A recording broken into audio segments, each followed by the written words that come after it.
Masalimuot na usapin ang lokal na pamahalaan ng Caloocan at Gotesco Mall. Nagpapatuloy. May hato na balita si Grace Casim. Kanila ng Caloocan City Government sa pamumuno ni Mayor Rico Mecheveri, lalo pat determinado itong kunin ang pamamahala dito.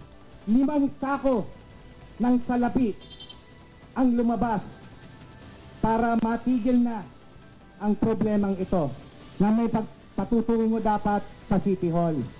Samantala, ayon kay Atty. Trixie Angeles, formal na hiniling ni Gotesco President Jose Go ang maagap na pag-aksyon ng Korte Suprema sa kaso ng Gotesco Grand Central Mall at ng Caloocan City Government.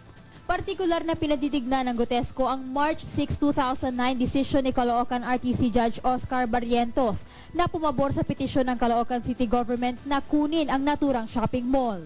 Subalit binigyan din ni Angeles na nauna rito ay naglabas ng injunction order ang Manila RTC noong December 24 ng nakaraang taon na pumipigil sa mga opisyal o sino mang kinatawan ng nasabing lokal na pamahalaan na i-take over o ipasara ang Gotesco Mall.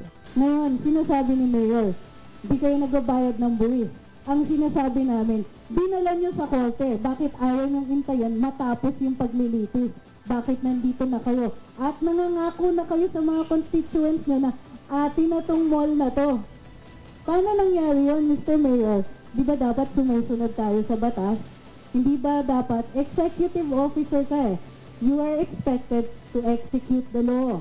Patuloy ang operasyon ng Ever Gotesco sa kabila ng naging matensyong pag-takeover ng Caloocan City Government. Grace Casin para sa Hataw Balita ng UNTV News Worldwide.